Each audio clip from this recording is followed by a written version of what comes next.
Welcome back to Nightcap Chat, the pop culture podcast. We talk all things comic books, video games, movies, TV shows, and more. Today we are forecasting some potential comic book key issues, as well as pointing out a few issues that might not be a good investment right now. I'm Blade O'Neill. I'm Ken Brown.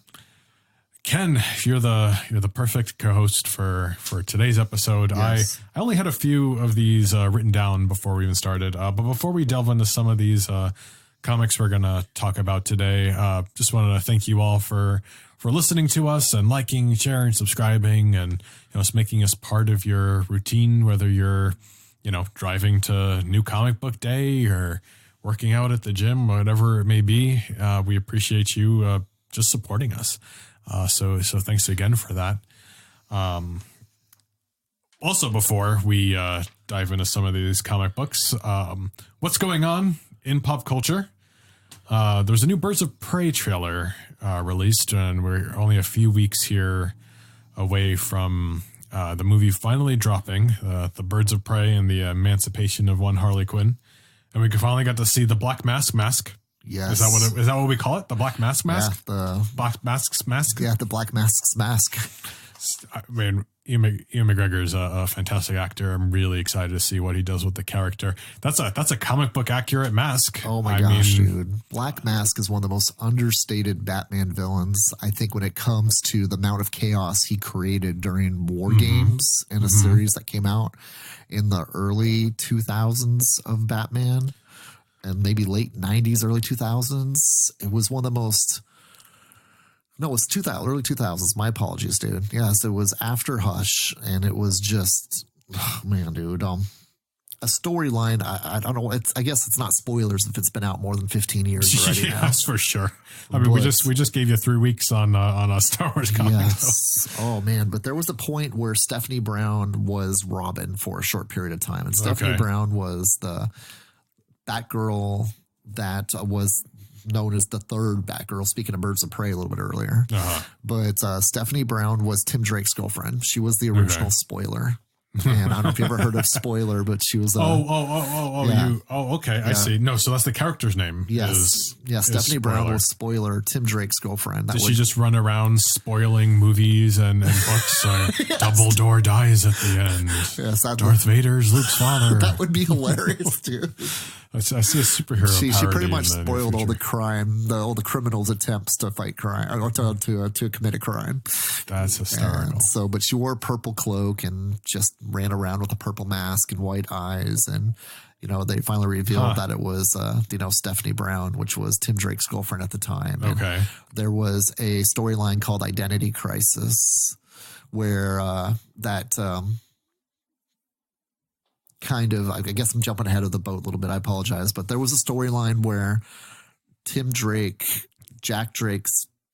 father found out that he was Robin. Okay. And he pretty much went to Batman and told him, like, dude, you cannot have this kid, my son, play the superhero and go out and risk his life. I don't care if he wants to or not. And he more or less prohibited his son from being Robin. And so Stephanie, Tim's girlfriend, stepped up to Batman and said, you need a Robin. And Bruce is all there, no, this is not going to go well. No. And so reluctantly, she more or less convinced him to become a Robin. Okay. She was too reckless, like Jason Todd. And Batman started having flashbacks of like, and I'm not going to lose another Robin to death. It's like, you are no longer Robin. And eventually Tim Drake's father died during the Identity Crisis, and Tim became Robin again. Okay. And so it's Spoiler now back after being female Robin for a while.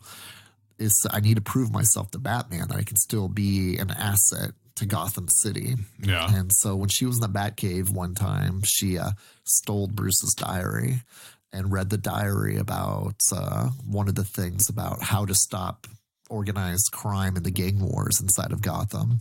And so she read it and she goes, oh, dude, you know what? I know how I'll prove to Bruce. I'll execute this plan. And the plan was to have Matches Malone unify all the gangs and he be the figurehead. And so unfortunately, they did this whole meeting where Spoiler unified. She contacted all the different gang members unanimously by Matches Malone and said that, even sent the letter to Matches Malone like, we're going to unify all of the gangs. Well, Matches Malone never shows up and the gang war starts. And then she goes and tells Batman, oh my gosh, dude, this is my fault, and so on and so forth. Like that Matches was supposed to show up. Yeah. Well, Batman tells her, I am Matches Malone. If I didn't know about this plan, it's going to create the chaos that happened. And it was called War Games. And Black Mask killed the character called Orpheus, who was supposed to be the contingency plan. Like Batman went to Orpheus and said, you need to play in this role now of the leader of the gangs to get everything unified. Well, Black Mask, during all the War Games, killed Orpheus and then turned to pose as Orpheus and went in to more or less take over Gotham City as the person that was the leader of all the gangs.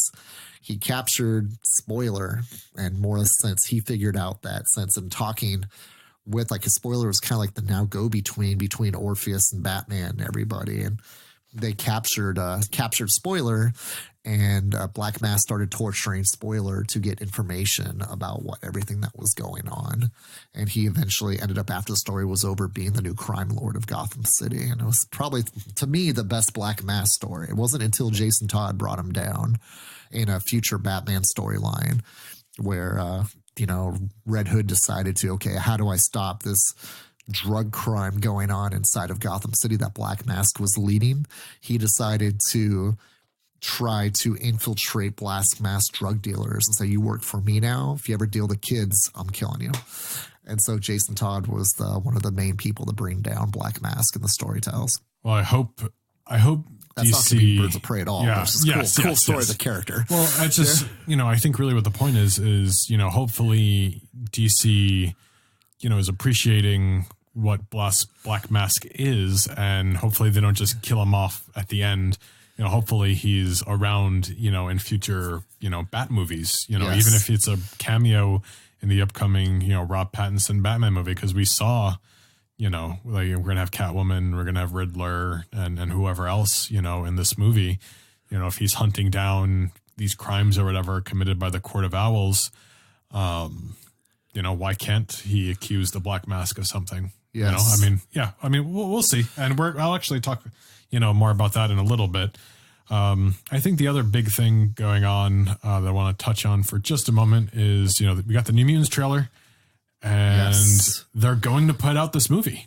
Yes, that blows me away that they're still putting this out, because they put it on the back shelf for so long. Now it's like, you know what? Let's get it out there. We own the rights to it. Let's just put it out. Is it weird that, like, I was not excited to see it, but now that it's been over 2 years since the trailer came out, that I'm actually kind of excited, because I want to see what just, you were going to reshoot it. Now you're not reshooting it. You're just releasing it. Are you going to connect this to the rest of the universe? Is this going to be the last Fox movie? You said Dark Phoenix was the last Fox movie. Now you're throwing this. I don't know. There's so many unknowns. And speaking of that, and we haven't even talked about this in the last couple of episodes, the Morbius trailer dropped. Yes. And talk about more questions than answers. Obviously, there's more, or maybe not obviously, but there's got to be more to the Sony Disney deal, right? Yes. Because who did we see at the end? Oh, Michael Keaton. Who was the Vulture in Spider-Man Homecoming. Yes. Those are MCU movies. So, but this is a Sony movie. And then in the Morbius trailer, it says from the studio that brought you Spider-Man Homecoming, Spider-Man Far From Home, and Venom. So, the implications are, can Sony use the MCU stuff, but has nothing to do with the Marvel stuff, and we're reading too much into it? Or is this going to be part of the Marvel Cinematic Universe? Are they seeing what happens first before they decide? Because the Spider-Man suit in the poster in the background was a Tobey Maguire costume. Yes, that was kind of interesting. So talk about really confusing. Yes. But what it was written on there was they put murderer, which is a reference to Spider-Man Far From Home with everything that's happened with Mysterio. But no, Sony and Disney have not said anything up this point where we're recording. This is like, I think we recorded this one like 2 weeks in advance. I don't know. Lots of questions. Yes. and I'm going to say it again. Like, I still don't think we needed a Morbius movie, even though this looks good and Jared Leto's probably going to crush it because he's a phenomenal actor. I still don't think we need a Morbius movie. Nobody was like, please, I hope they one day do a Morbius movie. It's not like he's Venom. No, absolutely not. I mean, it's that too. It's like that the Venom sequel coming out this summer I'm more excited about still than the Morbius movie that's coming out. Is that February? When's Morbius hitting? Same thing? February again? Like the same time that Birds of Prey? No, I think this is the first trailer. I think it comes out closer to this summer. Is it summer? When's the Carnage movie or Venom Carnage movie coming out? I have no idea. Was that this year too? I thought they're getting close. So it's next year. They're not filming it yet. Not that I'm aware of. Wow. This year is only going to be Morbius, Black Widow, Birds of Prey, and the Eternals. Okay, so it's a kind of a light year after everything that's happened with. I think because of Endgame. Yeah, it's like they're taking some time with it. But yeah, I mean, we'll see what happens. So. We've got a few comments. It's been gosh, I don't even know how many episodes since we talked about potential key issues that might be worth grabbing now before they skyrocket. We're calling this a forecast. We're not gonna call this an investment. Is you do what you want with your money. The first one I wanted to touch on. I'm basing this on the New Mutants movie now coming out. Okay. October 2nd, it says for Venom 2, but it might be totally wrong. Oh, maybe it is. Maybe they've been filming it. Yeah, I mean, honestly, like, I don't care about Venom or Morbius, so that's probably why I don't know. Like, if it's not in the Marvel Cinematic Universe, like, I don't want it, But New Mutants, I didn't realize, and I've seen the trailer, I didn't realize that pretty much the main character is Magic. Yes, Ileana Rasputin. Yeah, so her first appearance is Giant Size X-Men. #1, right? Yes. That's what, $1,000 book, yeah. probably, like depending on if it's graded and the condition and so on. So I mean, one of those books that, honestly, probably never get it. We'll see. I'll never get her first appearance, but her first appearance as Magic is Magic #1. Yes. I mean, that's very unceremonious there. Or Storm and Ileana. Now there's some arguments that this is not the first Magic. Yeah, but I disagree. This is her first Magic. This is when she got her powers that changed up her more or less power sets to being like Lord of the Underworld. Correct? She got the soul sword. And this is the first time she's called Magic. Now she exhibited powers. I don't know the issue. It's a New Mutants issue. That one's a little 14? Hotter. Yeah. That issue is a little hotter for some reason, but this is actually the first time she's called Magic. Yes. Like, I would argue, like, you become Magic when she gets the sword and she's actually called Magic. I mean, if the maybe this is a bad example. I was going to say, first appearance of Carol Danvers is different than first Miss Marvel. Yes. Maybe that's a bad example. But she's not Magic in New Mutants. So I think like this is Magic, and this is flying under the radar right now. I think I picked it up for like $6. Oh, absolutely, dude. I see these on eBay anywhere from like $3 to $8, which I think is a stupid good price on this book. I mean, Magic, once again, too, there are stories that were taking place in the 1980s that were they're just throwing so much stuff on the wall. Spider-Man got a new costume. Thor grew a beard. Captain America became the U.S. soldier or U.S. agent. You had the West Coast Avengers come out during that time. I mean, 1984 was probably one of the most prolific years at Marvel. Secret Wars was 1984. Wow. I mean, there were so many things that started between the year of 84 and ended in 87. The new universe Marvel threw out there in 1986 as well. Marvel was experimenting with, we need to reinvent our characters. And Ileana Rasputin was one of those characters that got a major overhaul, becoming Magic. Those New Mutant storylines that happened within that 3-year period too, that defined that character. Yeah. But this Magic miniseries was the kickoff of all that definition of creating Ileana into the powerhouse that we know her as today.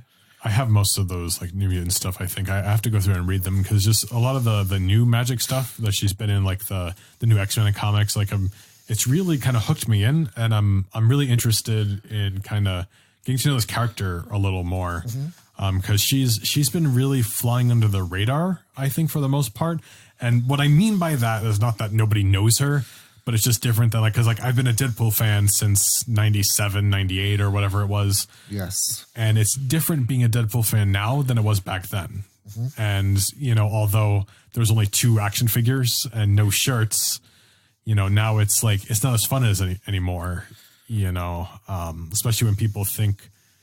Anyway, I don't want to be too negative about what's going on with Deadpool right now, but I think it's just going to be fun to kind of explore, a new character, kind of like Dazzler. I really like Dazzler, and I know she's been in movies, but she hasn't really had the spotlight, so she hasn't been ruined by anything. So, I mean, I don't know. I think this is for $6. I mean, can you go wrong? No, I mean, what I really love right now too is going on at Marvel is Disney is not leaving any stone unturned.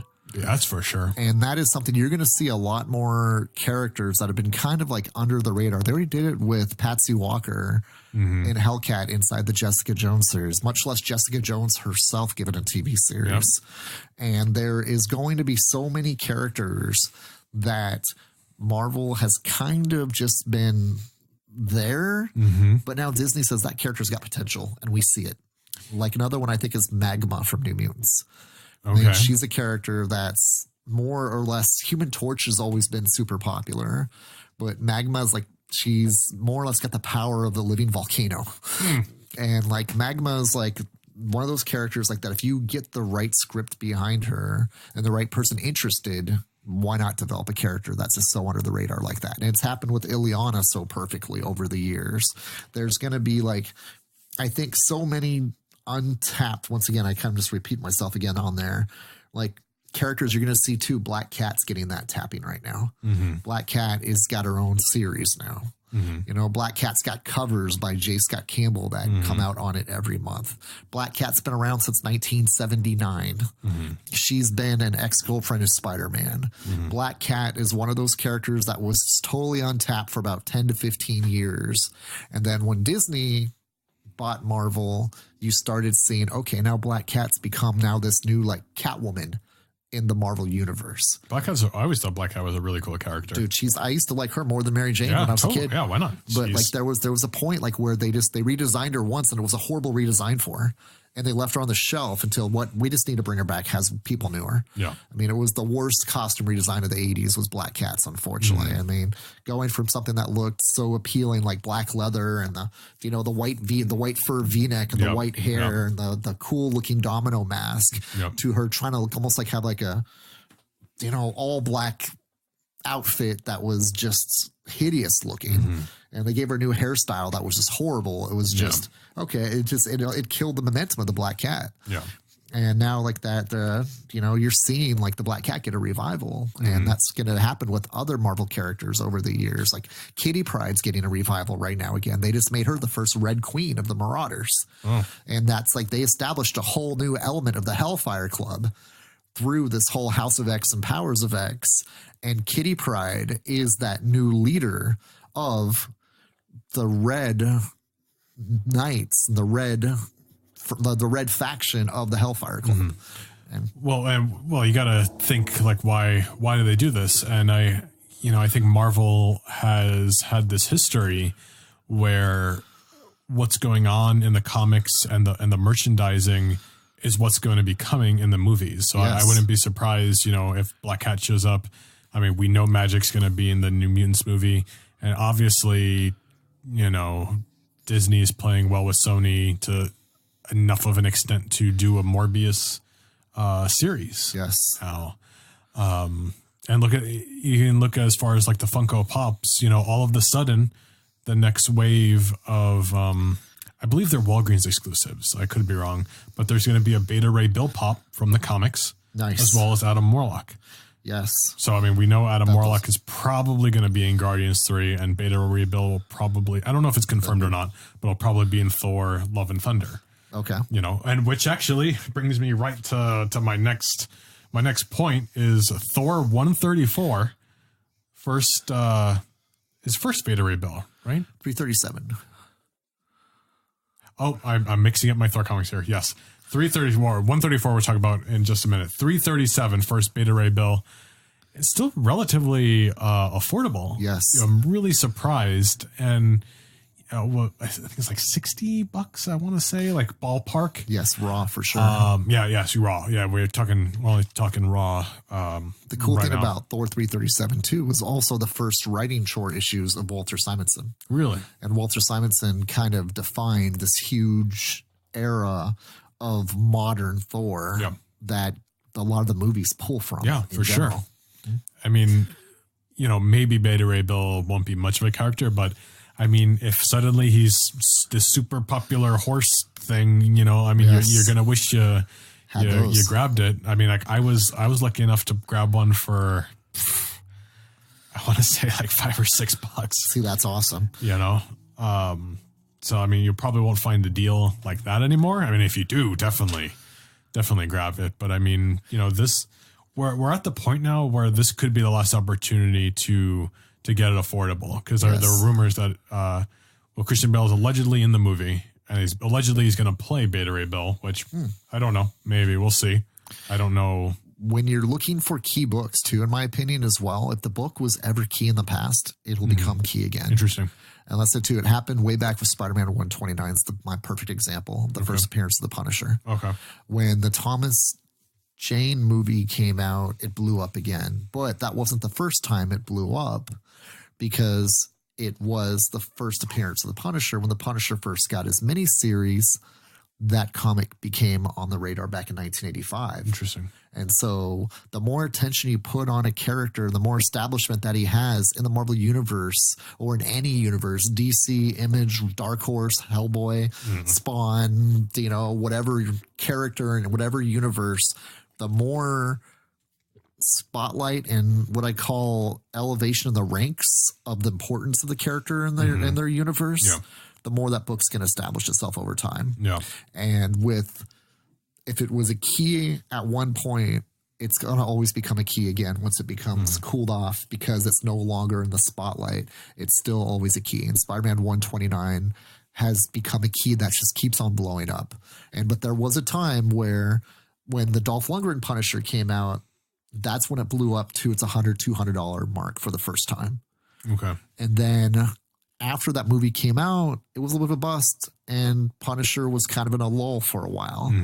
But when the Thomas Jane Punisher came out, when Garth Ennis was writing Punisher, when Punisher was doing Marvel Max, Marvel Knights, Marvel was putting a huge push that this character needs to be an established part of our universe.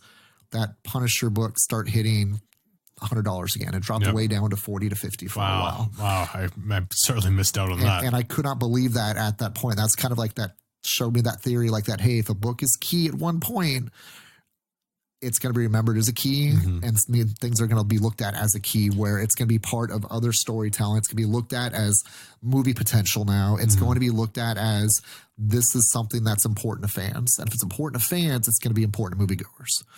And so Thor 337 has always been a book that's been important to Thor fans. But Beta Ray Bill has been one of those characters that was a little bit like the Punisher. It's like that, come and go. And then something's going to make it stick. Then it's going to go explode. Yeah. And this is the potential for it is when it's going to be, when he appears in an MCU movie and how well it's perceived. And if it is perceived well, it could very well skyrocket right after this. It could skyrocket as soon as an official casting announcement or a trailer as well. Yes. So like we really have to, I would pay attention. If you're on the fence about getting it, I would maybe recommend getting it now. But depending how well it does, it might just fall right back down again. But speaking of Thor's, probably one of my favorite first appearances that I have is Thor 134, which is the first High Evolutionary. Okay. Now that's a character that he's really cool and underutilized, and I think it'd be really neat to see in the MCU. But the reason why I'm bringing it up is there's no official announcements. Don't be looking at what we got this covered or whatever that stupid website is or anything. But there's speculation that the High Evolutionary might be in Thor Love and Thunder 2, maybe played by Mark Hamill even. Wow. And like, I mean, he's a phenomenal actor. I think the actors playing these characters, has a lot to do with their popularity. And in High Evolutionary, if you use him right, he could be in more than one movie.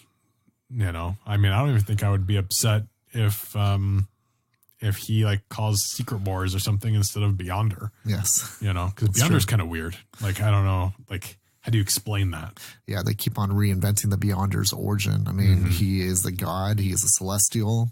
I mean, he was a being on his own. There's a whole there's a whole planet of Beyonders out there. That's. Well, there's also like I thought Doom got the Beyonder powers or something. During Secret Wars, he kind of convinced the Beyonder to give him his powers for a day. So, I mean, the High Evolutionary. I mean, he's in a Thor comic, right? I believe he has something to do with, say, Mr. Sinister's origin. I want to say. I could be wrong, or at least he learned some stuff. Gave Mr. Sinister his powers, if I remember correctly. I thought there was something like even before that. Working with because he's always working with evolution himself, Mr. Sinister. I thought so. There was some kind of weird. Oh no, you know what? I think I might just be getting confused with his origin. Yeah, because he's just always trying to evolve species in the way that he thinks is the best for the universe. He has something to do with Scarlet Witch and Quicksilver, though. Like, wasn't he messing with them for a little bit in some story somewhere? I know, like, was he the one that revealed that they're not Magneto's kids? I don't know. I mean, but I guess what my point is like, he's not just tied to like the Avengers or something. Like he can be, playing in all kinds of, different parts. And, I know I've been pushing Dr. Doom to kind of take on this Loki role going forward as like a villain who's like popping up and maybe you don't know what side he's on, but no, he is a bad guy kind of a thing. But I don't know. High Evolutionary might be starting to run around too. I mean, we'll see. But I mean, it's for an older Thor comic. I mean, that's a really fun first appearance. Yes. So over to DC Comics here for a bit.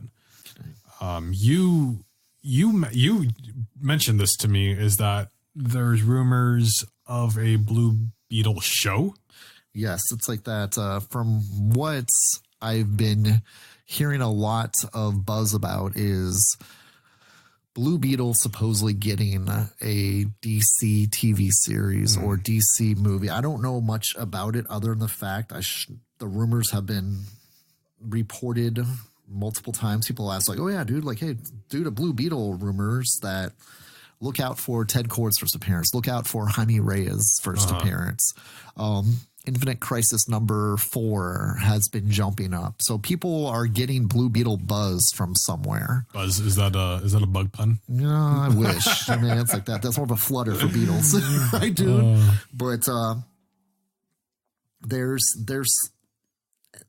it seems like I do notice that there's somewhere someone's supplying information or getting information that they speculate on. And I don't know where this proof comes from. I have speculation myself, obviously, that there is a lot of art dealers out there and art dealers get more or less exposed to artwork that they see by the artists they represent. And when they see things that are more or less revealed or discussed with them, projects wise, just in casual conversation, they can't say anything about it, but you'll see certain comics rise in price really quickly. And I can't completely confirm that's what's going on, but I wouldn't be surprised if that's what's going on. If there's people that are connected with people that are in the know that see stuff, they can't say anything, but doesn't mean they can't not sell anything at a high volume or talk to other more or less insider traders about the fact of like that, hey, dude, pick up this book. I can't tell you why, but it's going to be a key book. Yeah, I actually like tried to find those rumors that you mentioned, and I had a really hard time finding anything about it. I found I think it was a Geek Tyrant article from a few weeks back where the speculation is coming from, I thought it was an artist's like Patreon page. Mentioned that just they were talking. It was just literally in talks. Here we go. Comicbookresources.com. So I said too, is like that there's people out there that are talking with certain people, but we haven't dropped the announcement yet. Yeah. Unfortunately, there's, as I said too, excuse the buzz again, the buzz of, unfortunately, someone let slip in a conversation that is big news, that someone told, hey, you know what? I kind of heard a little bit about this Blue Beetle HBO show. I don't know if it's going to happen or not, but there's been buzz about it. And so it's unfortunate that takes that little to make certain comic books go up in value that quickly. Yeah, because people are just ready to pounce on it. Yeah, they don't want to be left behind. And so too, is like that.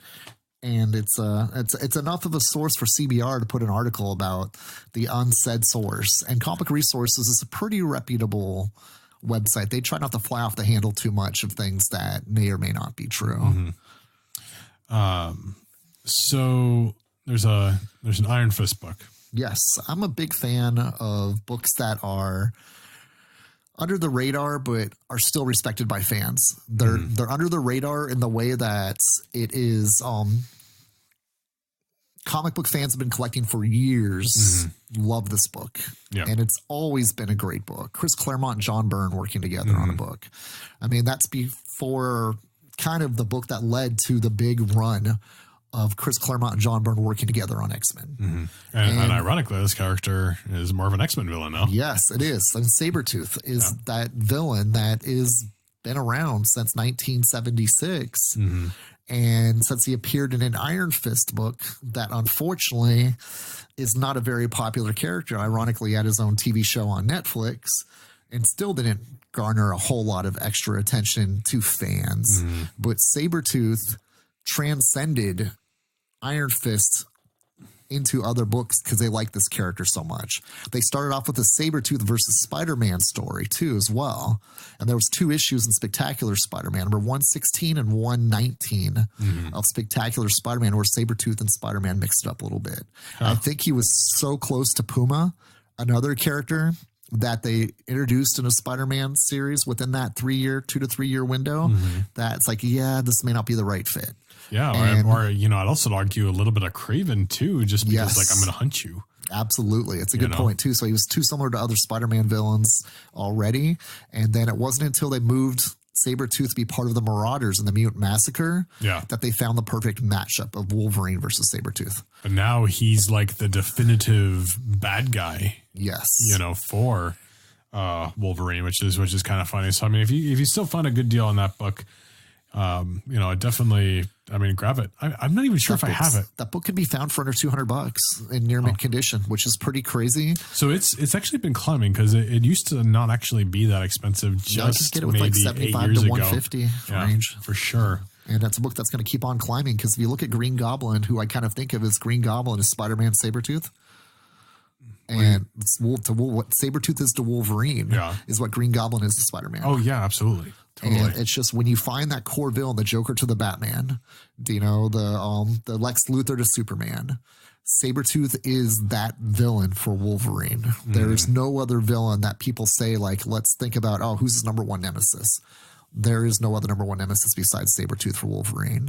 And Wolverine, over the past 20 years, arguably has the one thing Fox did right is make Wolverine one of the top 3 characters in the Marvel universe, in my opinion, when it comes to popularity. I mean, the Avengers changed that a little bit, obviously, like maybe top 5 with Iron Man being pushed up so well because of the Avengers movies. But if you think about the 5 most popular Marvel characters, I would have to go Spider-Man, Captain America, Iron Man, and then I'd probably put Wolverine in that top 5. Would you put Wolverine over Deadpool? Yes. Wow. Yeah. Wolverine, I think, still a more popular character than Deadpool when it comes to the big picture of things. Yeah, absolutely. And like Deadpool gets his power structure from Wolverine. Yes, that's right. Yeah, totally. You're totally right. So you pointed out a little trend here. Yes. So this book is worth more than the first Iron Fist. Yes. Iron Fist 14 is worth more than the first appearance, or Iron Fist number 1 for sure. Marvel Premiere 15 is maybe passed it up again, but the most expensive issue of the series should not be the first appearance of a villain, in my opinion. Yeah, totally. So, first appearance of Blade, Tomb of Dracula. Number 10, exact same thing. Like, first appearance of Dracula is not worth $500 to $600 plus. But the first appearance of Blade, you're looking at spending $500 or more for a decent copy. I'm so glad I have a copy. Yes. Especially because, my name is Blade. Yes, absolutely. But those I think are kind of fun like that. There's not many nemesis that have appeared in a book that outshined the main character of the book.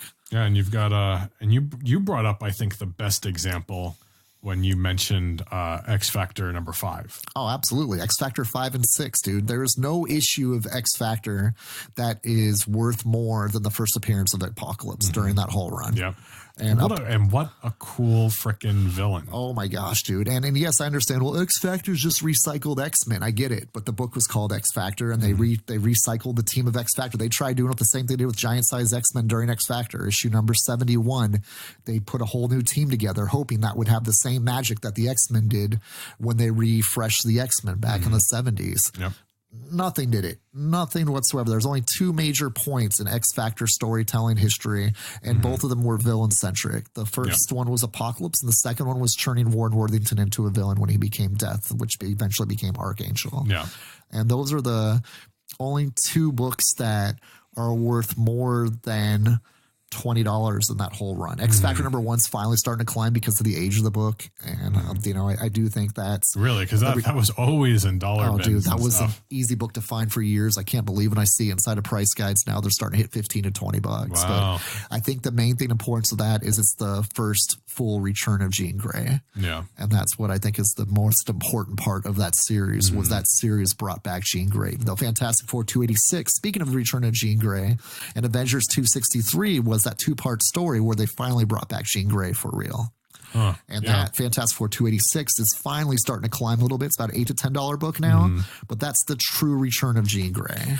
Yeah, I mean, and it's if the Dark Phoenix movies, went better, I mean that probably would have jumped up a lot more, but that just wasn't the case, unfortunately.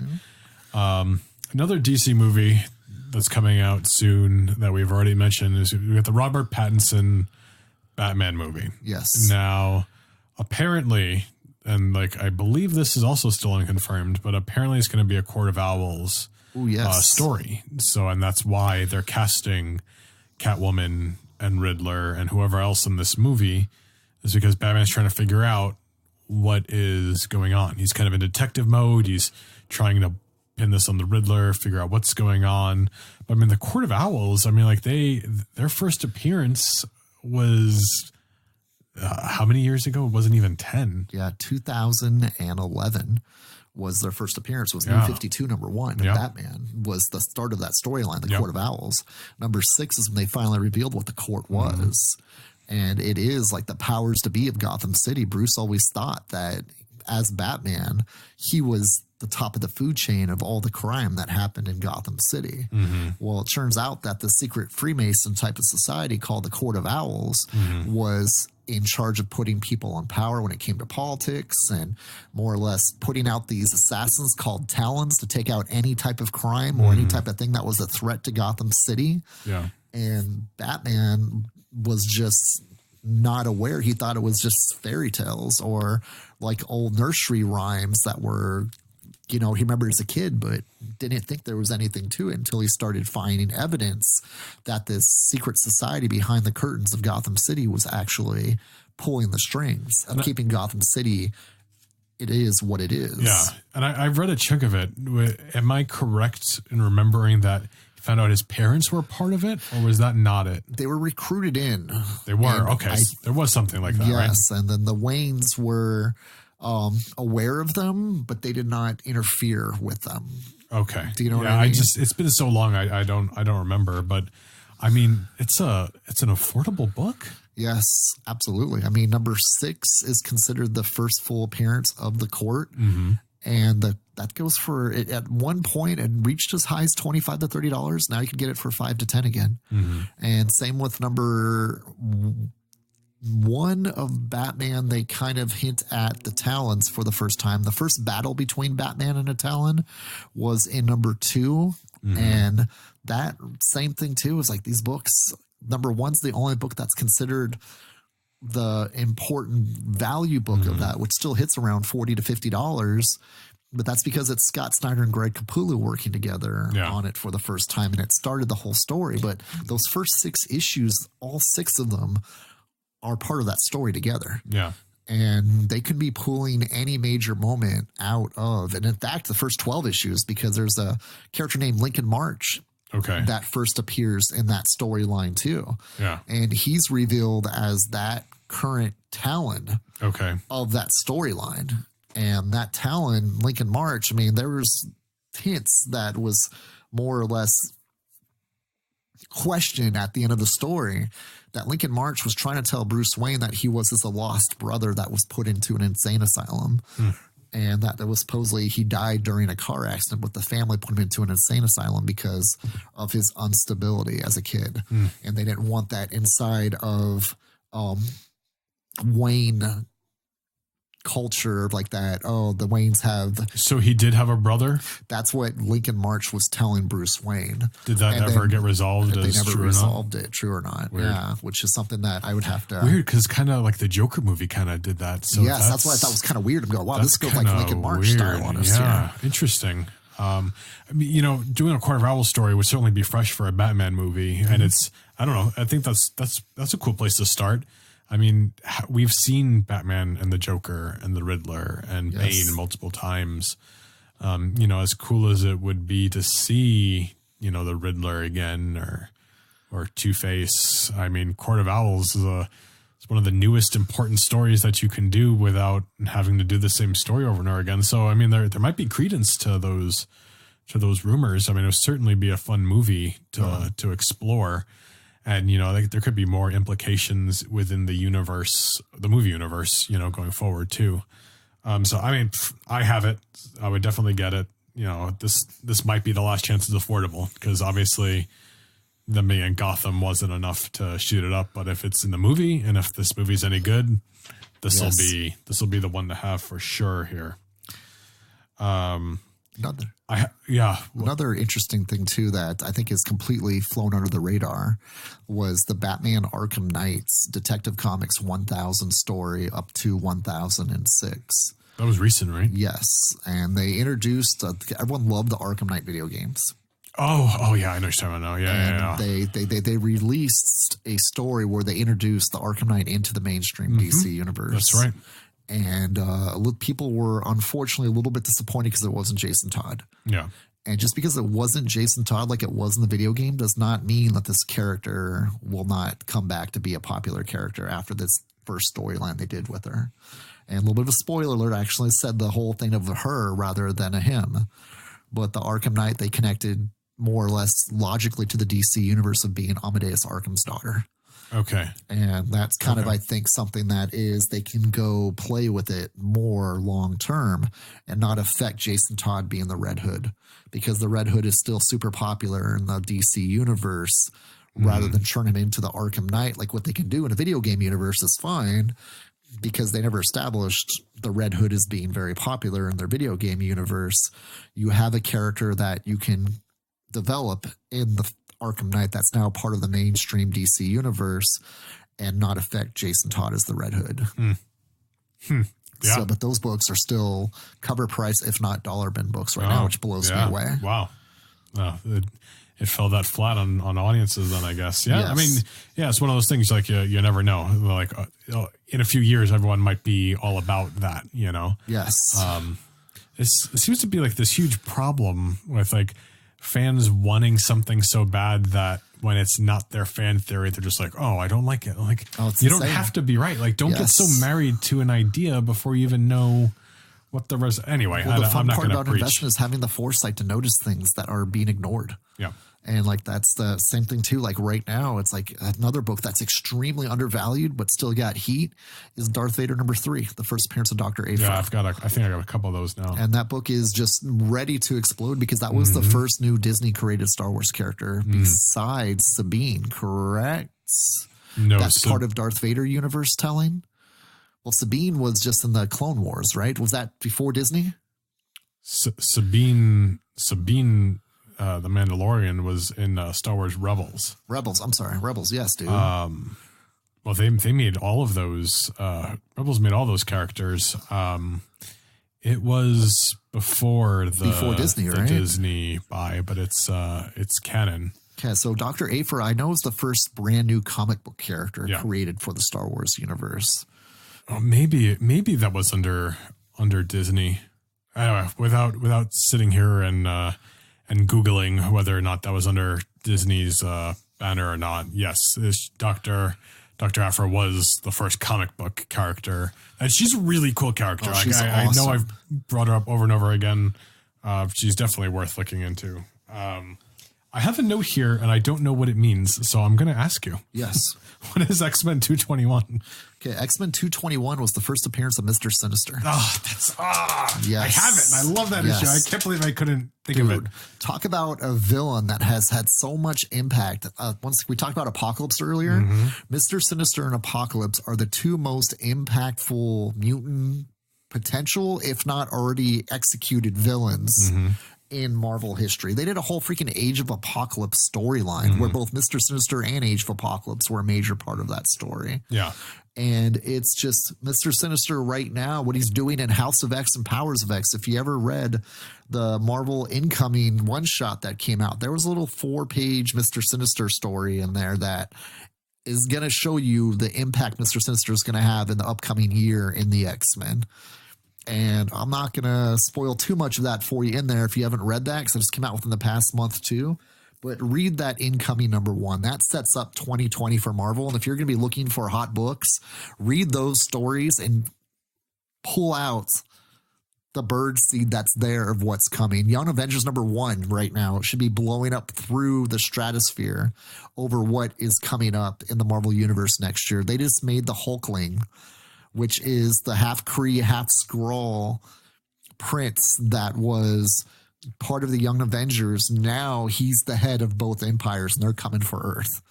So if you're not in tune with that Young Avengers #1 is his first appearance, and it's already jumping like crazy. But Alan Heinberg and Jimmy Chung, that Young Avengers run was from a low print run era in the early to mid 2000s.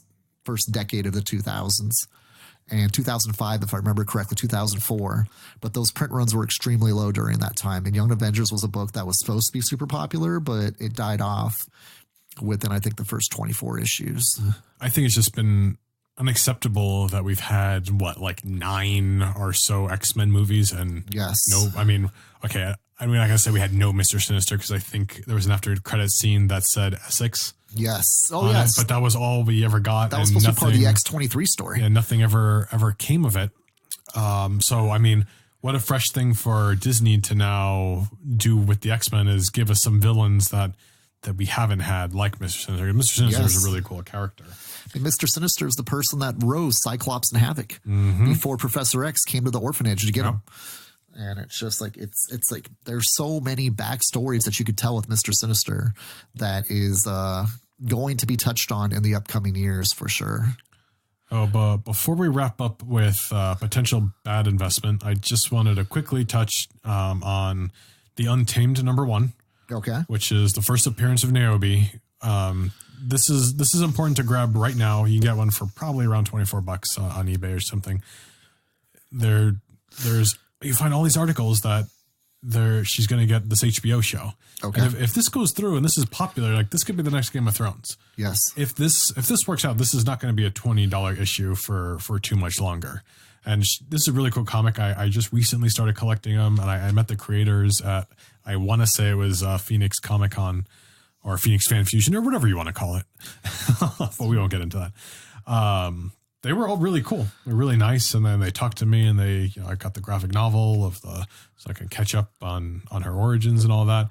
And then one you brought up as another indie comic is Watchmen is still relatively affordable for such an impactful piece of comic book history, for that matter. Yeah, even like that DC Comics, when they created Watchmen, that set the precedent for DC bringing in the independent culture reader into superhero books and into DC books like that. That's funny because right now DC's got a new imprint called Black Label. Yeah. And that to me is a nod back to Watchmen, because if you look at every issue of Watchmen, it had a black border that went down the side of the book with Watchmen written in different colors. I believe that's the original Black Label. Yeah, for sure. And Watchmen has had an HBO show. It's had a movie.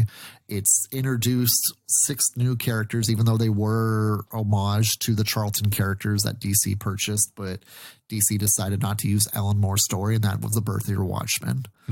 And the Rorschach, there was Silk Spectre, Night Owl, Dr. Manhattan, the comedian, Ozymandias. I mean, those are characters that after Doomsday Clock were brought into the mainstream DC universe as part of the storytelling now too.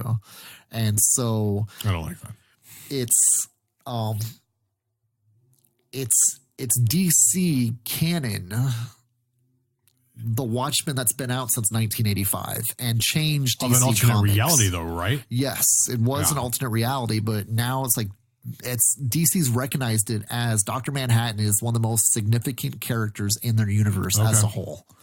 Do you know what I mean? And now after Doomsday Clock is over, there's a kid, Dr. Manhattan, that is now in the mainstream DC universe. And it's kind of a little bit annoying, but it's still the reality that we're dealing with now. DC has done that. I do find that annoying, but like Watchmen's, if you haven't read the original Watchmen comics, like they're a great read. Yes. I definitely recommend at least just picking up just as far as indie comics go, it's probably like one of the top ones for sure. But DC Comics has, the Watchmen as, Alan Moore, the best-selling graphic novel of all time for DC's Watchmen. And so that just shows you the staying power since 1985 to today. Yep. Everybody's wanted to try out the Watchmen. Everyone's made that part of comic book reading culture. And for it to only be worth like $30 to $35 for the first issue of that book, crazy. All these years later, with New Mutants 98, the first appearance of Deadpool, people get $400 to $600 for. Yep. I mean, tell me what's more significant in comic book story quality, New Mutants 98 or the Watchmen series? Yeah, because I mean, Deadpool didn't even have his personality, and like you're just like, hey, I'm here to kill you, Nathan. And then he dies very unceremoniously. So I want to wrap up. I'm going to let you take the lead on this, because this was actually your suggestion on something to stay away from possibly right now. Yeah, dude. It's like it's hard because there's so many movies that you see where the announcements are made and everyone goes nuts for the comics. And the Morbius trailer dropped this week, and Spider-Man 101's always been kind of the week of this recording, just to clarify, because this was like 2 weeks in advance. Spider-Man 101's always been a book that has been cult following to it. Yeah. And we've just seen it so many times when the big announcement drops that these comics jump up astronomically. I couldn't believe it when you told me. I had to look it up, and it's crazy. This book was $100 to $200 book within the past 6 months to a year, because maybe, I don't know, that's when the rumors dropped. There was a point where it got up to $125 just because of what it was, like being the first appearance of Michael Morbius, who is the living vampire. They've done some other comic book series over the years of Michael Morbius, so he's had multiple series, but nothing's ever stuck to the walls about him. And this trailer drops, and now, $800, $1,500. Unbelievable. I mean, 9.6. What do we see? $5,000 someone was trying to ask for it on? I mean, you can ask whatever you want. And someone bought it, but I don't know I hate where eBay doesn't show the selling price where the offer was taken. It just crosses out the original price, and then it has like best offer accepted. So those would be interesting. Is there ways to find out what the best offers accepted are? I thought...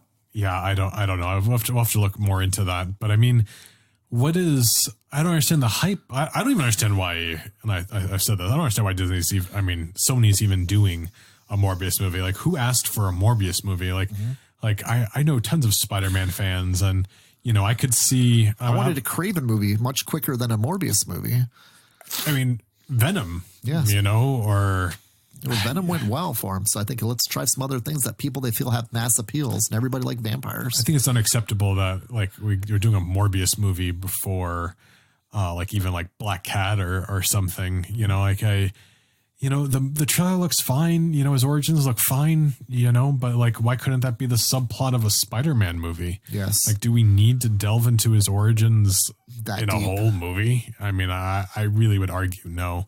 Don't get me wrong. I'll probably see it, and Jared Leto's a great actor, but yeah, I mean, please don't spend $1,000 on this book, because they're not setting anything up here that's not going to die out like in the next year or whatever. Well, I would say too, if you're thinking about buying this book, wait 6 months after the movie's out and see where it's at then. And if it is still at that level and you want to spend that money, more power to you. I'm not telling you how to spend your money, but if you wait till 6 months after Morbius is out, you're probably going to get it for less than what you're paying right now. Absolutely. I mean, and that's evident even in, I'd argue, Ultron had bigger implications, and that shot up when they announced Age of Ultron, steadied out pretty much through the movie, I think. But now I think the first appearance of Ultron is kind of leveled back out. It wasn't to be where it should be. Yeah, it's not as expensive as it was for a while there. Yes. Even Iron Man 55 has dropped by about 25% since the end of Endgame, because there was points where people were paying $2,000 to $4,000 for that ridiculous book too. Hey, I regret not paying $20 for it, so I don't even want to hear it out. Yes, I mean, the books that are still really safe, they're going to keep on going up. Obviously, I always tell people the number one book that's going to be a great investment for you if you really want to spend, if you don't have a budget on it at all, is Hulk 181. I mean, that Wolverine book has still got so much room for growth. I mean, we've seen it over the years trend continuously, hitting now 5 figures. I mean, you go back 10 years, you can get that book for under $1,200 in near mint condition. You go ahead 10 years, right now you're paying in the 10,000 plus range for a near mint condition Hulk 181. So 10 years from now, you're probably be pretty safe if the trends keep on going. You're gonna be looking at a $25,000 book. Wow. That's nuts. Yeah, and that's insane to think about. As long as the trends keep on trending the way they're doing, you can't guarantee anything. Well, but I wouldn't be surprised people start paying $25,000 for a near mint copy of Hulk 181. I think it's going to be possible as soon as they introduce Wolverine into the MCU. That's not going to be soon, but if the X-Men start going well, and then if they do the smart thing and hold off on a big Wolverine reveal after several movies, like, people are going to lose their minds. Yes, especially if it's a surprise. That's a great piece of advice. I think that's about all the time we have for this episode. We'll definitely revisit this topic every now and then, whether it's a full episode about it or not. But this is always fun to think about. And if you have any suggestions on books you think are flying under the radar, drop us a comment, drop us an email, let us know what you think, and maybe we'll even talk about it. We'd love to talk about what you guys your thoughts are on this, because I said too, back issues are infinite. There is no lack of back issue conversation that we can have on this. Yeah, and that's I almost have more fun talking about back issues than the modern stuff sometimes, It's the classics. Yes. Established with the universe that we're living in today when it comes to comic book reading. That's right. Thank you all for listening, liking, sharing, subscribing, and making us all a part of your weekly routines. If you can leave us a review on iTunes, Google Play, Spotify, we would be infinitely thankful for that. That really helps us out. We're on Facebook, Instagram, Twitter. Tell your friends. Word of mouth goes a long way. Thank you for listening. Glad to talk back issues with you again today, Blade. And especially at Drawn to Comics. Right? Yes. Look forward to talking to you guys, whether it's on this podcast or in the store, or on like Instagram, Facebook, and on Twitter too as well. And drawntocomics.com, located in downtown Glendale on the corner of 58th Avenue in Glendale. Come on by and say hi. And we love to talk comics with you. Thank you all for your support, and we'll see you next week. Thank you for listening.